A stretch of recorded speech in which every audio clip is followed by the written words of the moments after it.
Well, hello guys and gals. Welcome to episode 107 of Miyagi Mornings. And as you can see, I'm in a rare mood. I'm happy because this is going to be a fun one.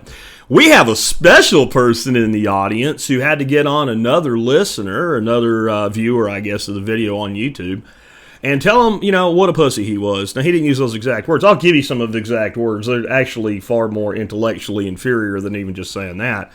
But it was in response to my episode from yesterday about real estate, and I talked about not letting emotion get in the way, and one gentleman stepped up and said, yeah, I'm fighting this with my wife, not being emotional about this decision. Women tend to be more emotional in the world of real estate than men, and that's fine. There's nothing wrong with that. There's nothing chauvinistic about that. That's based on averages, and that's true. Well, we had a special person, low IQ individual, who calls himself RogueSovereignMind. You ever notice these people that are actually kind of like little beta males that insist on dominating their women because they can't deal with actual, dealing with men? They always act like they're alphas. They even claim that they're alphas, but they're never alphas. They're always betas among men and then dominating against their women. And they always give themselves stupid fucking names like RogueSovereignMind. I bet you when he was a kid he called himself Dragon or some shit like that. That's always how these people are, right? And he went on to tell our friend Joe, who simply made a comment that it's sometimes hard to keep my wife in check on emotion as we make this decision together, which is what a good married couple should do. What a dumbass he was and how weak he was. And if he read the Bible, he'd know he should be subjugating his woman. He actually said some things like this. I love these two. These are exact quotes. No woman is a man's equal. And if you read your Bible, you'd know that. And he also said, no, in regard to women ever being equal to men, no alpha, liberty-loving, red-blooded man believes that, nor would any of them ever say it. Friends, it's a rare treat where a man drops his pants, exposes his ass, sets it on a great big T, and hands you a giant Big Bertha freaking driver and says, go to town. But our friend RogueSovereignMind, he did that. So let's talk about this. First of all, I'd like to just point out I've made an offer to RogueSovereignMind where he can prove how no woman could possibly be his equal simply because he has balls, okay? And these are my two offers. That among my audience of 250,000, I'm sure I've got some women out there that are highly trained in Brazilian Jiu-Jitsu. I just know this. Let me, using my, what was that, the guy that Johnny Carson used to play with, the envelope, right? Karnak, right? Let me use my Karnak powers, right? Yep, they're out there. There's some blue belts and black belts. Been training for 15, 16 years. About 140-pound woman that trains. She's got more muscle and skeletal relation to a man about the same size that I bet would submit this bitch in about 35 seconds in an armbar, and he'd be tapping the shit out of the mat. So if he wants to prove his physical prowess over females, we can analyze him and we'll find him a woman to go compete with him on a Brazilian Jiu-Jitsu mat. How about that? And then, well, intellectually, you must be superior as well. RogueSovereignMind? Oh, God, you got to be a genius to use a name like that. Who would ever come up with that if they weren't sitting there with an Einsteinian IQ, right? So we can pick a subject or group of subjects, and I will find a female to debate you in that subject or compete in some way like a trivia contest to prove that she's intellectually superior to you.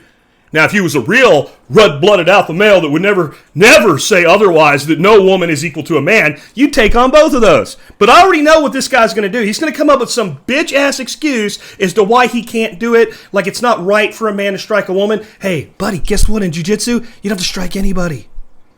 You don't have to hit anybody. That's the whole point. So that's out the window. And on the intellectual, I don't know what he's going to pull out of his rogue sovereign ass, but it'll be some excuse, some reason he won't step up and do this. And I'll tell you why now. Now I'm going to transfer over to why this type of mindset exists and why men like this act this way and show their ass publicly. And it's not really related to Mr. RogueSovereignMind anymore. This is all the little bitches like this in the world. They do this.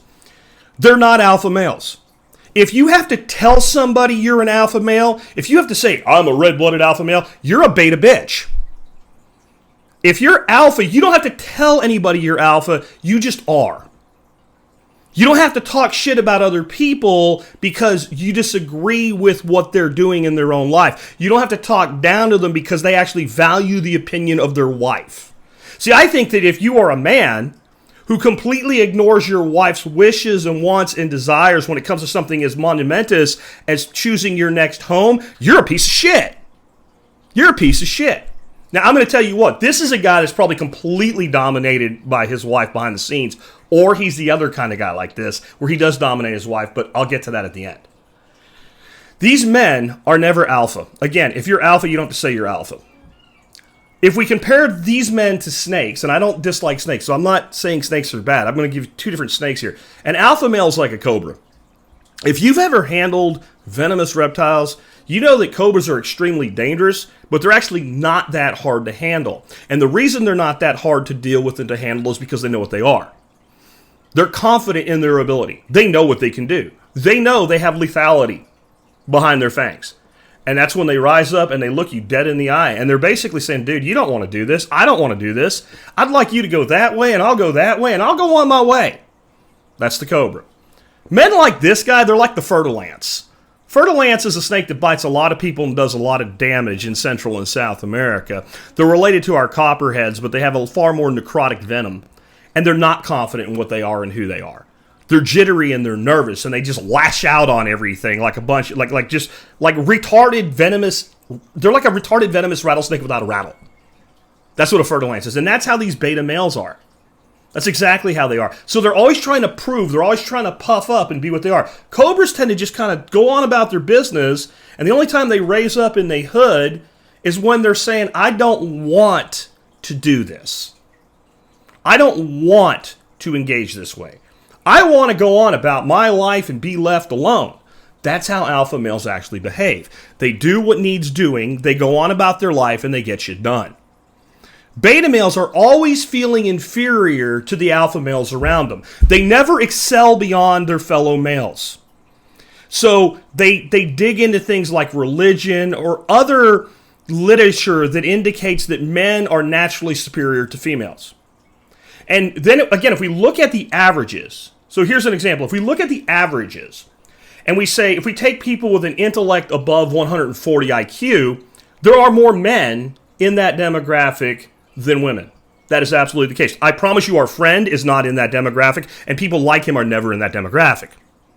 Okay? However, if we look at the demographic of like 120 to 130 IQ, there's actually more women in there. There's more low IQ men than women if we measure the middle. So, who is naturally, intrinsically more intellectual? It depends on how we measure. Are we measuring the top? Or are we measuring the aggregate average in the center? Or are we measuring the bottom? If you take people in the 90 to 110 range, there'll be more men toward the 110 and more women toward the 90. But if you take the overall average, you'll have more women in the high center. Why? I don't know. It just works out that way. If we go and we pull 100 men off the street and 100 women off the street, and we randomly match them up and put them into physical competition, the men will do far better than women physically on the average. There's also things that women intrinsically are more gifted at than men. They make better counselors. They make better counselors than we do. Men tend to make better leaders overall. How much of that is naturally intrinsic and how much of that is our natural innate prejudice? I don't know. But I'll tell you what, I've worked for some women that were exceptional freaking leaders. And I've worked for some men that were horrible leaders. So there's no absolute in here. Again, I offer Mr. Rogue Sovereign Asshole Mind to step up and prove that he's superior to all women and get his ass handed to him. But what happens is these men seek to dominate others, and they just constantly get bitch slapped by life. So then they find this ideology that they are supposed to be, and they are inherently superior to females. And then generally what they do is they seek out the weakest, most damaged, easiest to dominate female they can find, and that's who they choose. And then they hold on to them by telling them constantly, either directly or indirectly through little jabs, you're lucky to have me, no one else would have you, you better do what I say. And they're sad. And they're sad. You know what they never seek out? Independent, strong women who know who they are, what they are. They never seek out the female cobra. See, this is how you know the real alpha. The real alpha pairs with an alpha of the opposite sex. That's the real alpha. If you see a guy and he goes out and finds a woman that's willing to be subjugated to beta in their relationship, she's a beta. And guess what? So is he. Like attracts like, in the words of Richard Bach. And everybody you see that goes out and flaunts how alpha they are, in their heart knows that they're a beta. They know they were always the last one picked for the team. At least after they played with the other kids the first time. Maybe they looked at him and said, oh, this guy looks like he can shoot or he can score or whatever. And then they put him on the team and went, yeah, you're going to the back of the line from now on. These men that behave this way are always that person. They are always the person that just wasn't quite good enough to get the promotion, the important promotion, the big one. They're the ones that lead lives of mediocrity, yet puff themselves up to be something bigger than they are constantly. And again, they either end up in a relationship with a female who is completely subservient and damaged and wounded so they can dominate them, or they front and they end up in a relationship where that woman is in control and she actually wears the pants behind the scene. It's one or the other. And it's all the time. Is there any hope for people like this? I'm not a psychologist, though I dabble in psychiatry. I don't know. I don't know, but I do know that the first step for anyone to fix any problem is to admit the truth about it and to realize who and what they really are. Then and only then can you begin to build a new life. So I'm back to, if you're so superior to all women, why don't we see you prove it? Because maybe that'll force you to be in touch with the reality that your ideology is flawed, that your logic is flawed. It's based on fallacy. I guarantee you, you show me a man, and I will find you a woman that can best him in at least 3 different ways. And you find me a woman, I'll find a man that can best her in 3 different ways. This is not about equality. This is, and it's certainly not about equity. It's about mutual respect and recognizing the gifts inherent to every individual. If a woman in a relationship is much better at a thing than a man, then she should take the helm at that thing she is better at, and the man should take the helm at the things he is better at.